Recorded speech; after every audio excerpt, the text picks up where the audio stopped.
Welcome back to my channel P aerial hubs for your education. I hope कि आप सभी बहुत अच्छे होंगे। आज का हमारा टॉपिक है 1857 का विद्रोह। इसकी शुरुआत 10 मई 1857 की क्रांति सैनिक के विद्रोह के रूप में हुई। 18वीं सदी के मध्य से ही नवाब और राजाओं का शासन छिनता जा रहा था। सत्ता और सम्मान भी खत्म होते जा रहे थे। बहुत सारे दरबार के अंदर रेजिडेंट तैनात किए गए थे। लोगों की स्वतंत्रता दिन पे दिन घट रही थी और जो धर्म थे भ्रष्टाचार भ्रष्ट किए जा रहे थे अंग्रेजों के द्वारा। उनके जो राज्य से वो कर वसूलते थे वह अधिकार उनसे छीनता जा रहा था।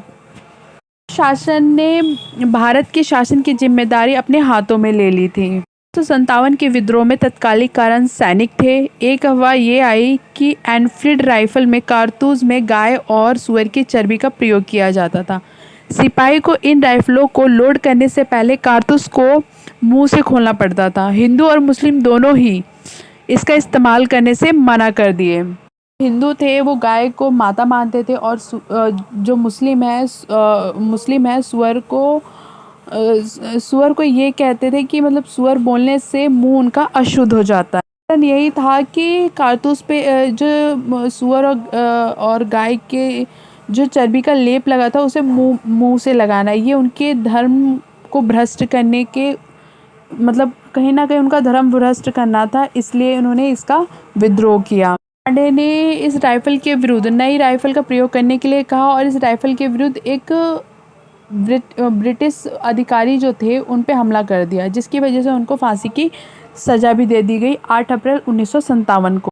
भारतीय सैनिकों ने नए राइफल का प्रयोग करने से इनकार कर दिया और इसका विरोध करने लग गए।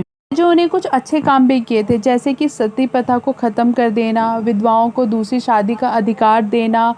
जो बहुत सारे शासक ने अपने हित के लिए कंपनी से बात की, जैसे कि उदाहरण के लिए रानी लक्ष्मीबाई। उनका ये कहना था कि उनके पति की मृत्यु होने के बाद उनके गोद लिए बेटे को राजपाट राजा बना दिया जाए।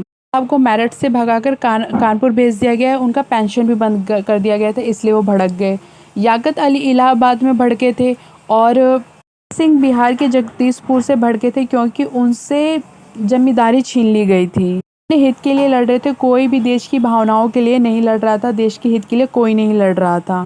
57 की क्रांति में शिक्षित लोग किसी के साथ नहीं थे, इसलिए क्योंकि वह समझ रहे थे कि ये क्रांति सब अपने हित के लिए लड़ रहे हैं। देश की भावना इनके मन में एक बार भी नहीं आई। 1857 की क्रांति असफल रही। देश की भावनाओं के बारे में किसी के दिमाग में नहीं आया, इसीलिए ये जो था ये असफल विद्रोह रहा। भारतीय प्रशासन को महारानी विक्टोरिया ने अपने अधिकार में ले लिया, जिसका प्रभाव ब्रिटिश संसद पर पड़ा। भारत का कार्यकाल देश के शासन और प्रशासन को संभालने के लिए बनाया गया था। सेनाओं के अधिकार को मान्यता दी गई, सत्ता की सिद्धता को समाप्त कर दिया गया।